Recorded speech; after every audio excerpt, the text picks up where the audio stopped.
Yes, people. Back with I'm Just United. Myself, M Flows.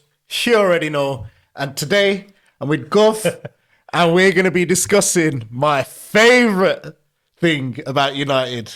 It's when they lose against Brighton.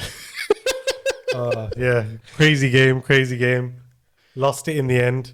But I saw it coming, I saw it coming. Is that so? Yeah. Yeah. Shall we rewind back to the match preview? Yeah, where I said that Welbeck's gonna score first and Brighton's gonna win 2-1. Or was that you that said that? Oh, hang on, no wait. I think he said it was gonna be 2-1 to United. What happened? Yeah, I had it the other way around, obviously, because I thought it was going to be a tight game. And, come on, everybody knows that Brighton are a good team, especially after last season. And then De Zerbi leaves, and then you wonder if they're going to be the same team, especially under the new manager that just come in. And not much change really compared to last season. It was the same old thing, wasn't it? It wasn't like it was any difficult for them. They played the exact same football that we seen them play last season. And yeah, it was a tough game. We had our moments in the start where Ahmad had that chance from Dalot when he's crossed it in from the left, and he's taking it on his left foot. Personally, I think he should have gone with a diving header. But I think he should have gone for a right foot, actually. I think maybe cut across it. Yeah, and send it back the way that it was coming. Yeah. And it would have been 1-0 to United at the start, which I'm not going to lie, I would have absolutely hated that. Come on now. You're next, so don't worry. Don't worry, we'll get onto that in the next episode. Let's stay relevant today, yeah. So, of course, talk to me about the lineup and what happened there, because from my perspective, I just think that the tactics were wrong from the start. What did you think? Wrong how? So, obviously, you've started with Rashford and you've got Fernandes. No, you've got Rashford and you've got Dalot on the right. Dalot on the right, yeah. And you've got Fernandes and Mount at the front. Yeah. What's the point of bringing in Xerxes if he's not going to start? I agree. But I think it worked to some extent in that game, because when we were playing like that, until Mount got injured and went off in that game, obviously I know I'm skipping a little bit ahead now, but until Mount got injured and went off in that game, he was leading the press and so was Bruno, and it was working. We were getting chances, but when the game's at 0-0, one of you take a chance and the other one, they score, you gotta score 2 goals basically to win that game. So obviously they got the first goal, and I predicted it, and I said it was gonna come. So I hope you put your bets on, because I did say Danny Welbeck was gonna score, and he scored in so many games against us, not just for Brighton, for Arsenal as well. It's like he looked for the fixture list and he's like, Man United, Yeah, of yep, course. I'll turn up. But yeah, especially on that day. For that goal, there was obviously mistakes in the build-up. Dalot's running out from left-back position, trying to stop the cross. Rashford's there, and we've seen last season. And Kobe Mainoo was in that area as well. There was three man Exactly. in that area. And Kobe Mainoo was there. But do you know what? The first 2 to lead the press, Kobe Mainoo was just behind. But the first 2 to lead the press were Rashford and Dalot. They let the cross come in. Okay, so the cross has come in. It's gone straight to the other side, and they put it straight back this way across the goal. Yeah. So many times last season, we've conceded goals from a simple cross into the box, whether it's low or high, and the goal's gone in the back of the net. And obviously Danny Welbeck scores. Harry Maguire, I do believe he could have done a lot better. Because again, Mate, my grandma could have done a better clearance than that, man. Just wasn't even, and she's got a hip replacement. wasn't even trying. So afterwards he's looking around like I couldn't get to it. But if you want to stop that ball coming in, you've got to slide. You have to slide for that ball. Don't you think that if he did slide, it may have ended up in the net as an own goal? But then it doesn't matter. Then yes, it could have ended up as their own goal, but then it doesn't give them as much momentum, because it's like, do you know what? It's just like their goal when we scored against Scott, the equaliser, Ahmad hit across the goal and it was an own goal. That was such a fluky goal. as from a Man United point of view, you'd much rather have the defender trying to get there and making that tackle. Okay, if he scores an own goal, he scores an own goal. That's just bad luck. But then, do you know what? I just can't get. That's why I wanted De Ligt to start the game, because I can't get over the fact that Maguire didn't make enough of an effort to clear that ball. Then obviously we go up the other side of the pitch, and Ahmad scores. Obviously, he looks like he's trying to bend it, and then he takes a deflection and goes in. But yeah, and then at 1-1, we obviously had those couple of chances as well where Xerxes put the ball over the end, over the line for Garnacho. I love it. I love it.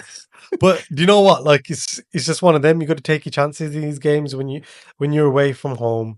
You ain't got the crowd, so you're not going to get every single chance. So you got to take it when it matters. And we had a few chances where we went up 2-1 and it was caught offside, brought back or whatever. And then same again. We've conceded late, and yeah, they go 2-1 up and we lose the game. And you know what? Yeah. Before Ahmad actually scored his fluky ass deflection, and you know what? Yeah, even as a Liverpool fan, I'm gonna just give Ahmad his props.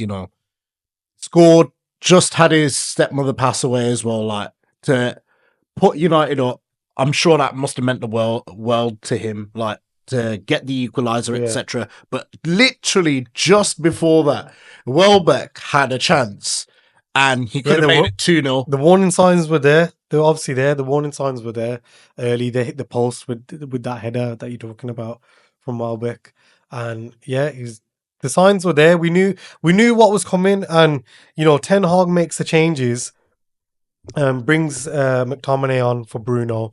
Bruno's pissed off that he has to come on. Obviously, took Xerxes, bought Xerxes on, took Mount off for because obviously he got a knock, and I felt like you take Bruno off, yes, you lose a little bit of an edge, but at the same time, when he took Bruno off from McTominay, we did have a chance with McTominay as well. When the cross has come in from Anthony, he's just come on the pitch, he's crossed it, and McTominay's hit it straight at the Brighton defender, asking for a penalty, but it was never a penalty. But the tactic worked. He bought the defender on, bought De Ligt on for Maguire, and you should shut up shop. At 1-1, you can take the result and you think, come on, let's get out of there. Let's take the point now. Don't make any stupid mistakes. And how did they score their goal? Same thing, cross into the box. Dallow's trying to get out. Dallow's trying to get out towards him. You got Mazraoui behind him, doesn't know if he's going to make a tackle or not. So Dallow needs to make that first move. As soon as he goes to put in a tackle, then Mazraoui knows if he misses, then I've got to go in.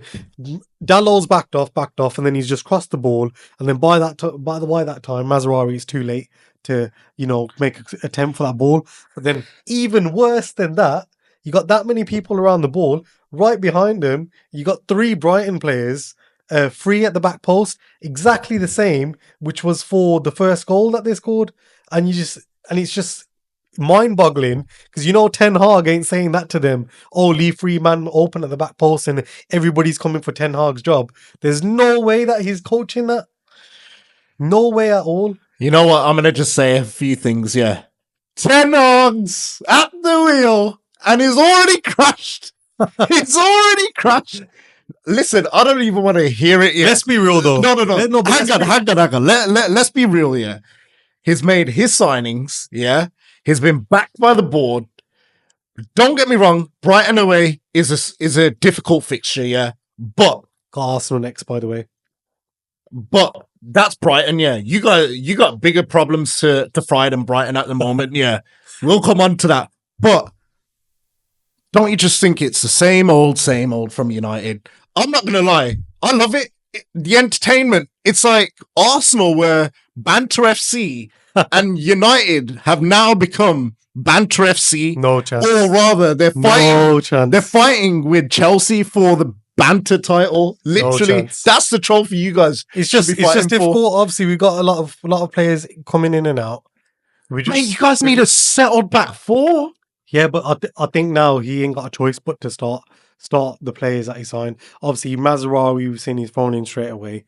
De Ligt, he's obviously bringing him off the bench, trying to get him match fit in the game. But now I think he's had 3 weeks training. He'll start him, and then I think he ain't got a choice but to start Xerxes as well.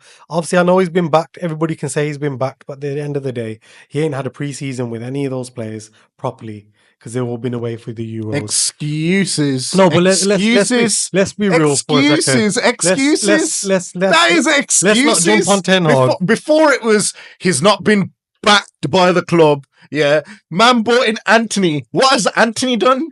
Yeah, okay, but Anthony, we all know he's a flop, but that's fine. We're not talking about Anthony because he doesn't even play like that anymore. But end of the day, what, one game and suddenly he's world class? At the end of the day, we're not 89 million. What was it? 89 million. We're not jumping Jesus Christ. We're not jumping on Ten Hag. But you know, I agree with you. He's got his players in the door, but now he has to play them, and we need to see what happens next against Liverpool. And we'll see what happens. Obviously, it's another tough game, and at the same time, you don't get to take that momentum in from that game if you win because we got an international break. But let's see what happens. Well, I'm not gonna lie. I'm amused by some of these takes today, but you'll find all our further takes for the Liverpool preview on the next episode. If you like today's content, drop us a like, follow. Share the content with your friends, and we'll see you next time.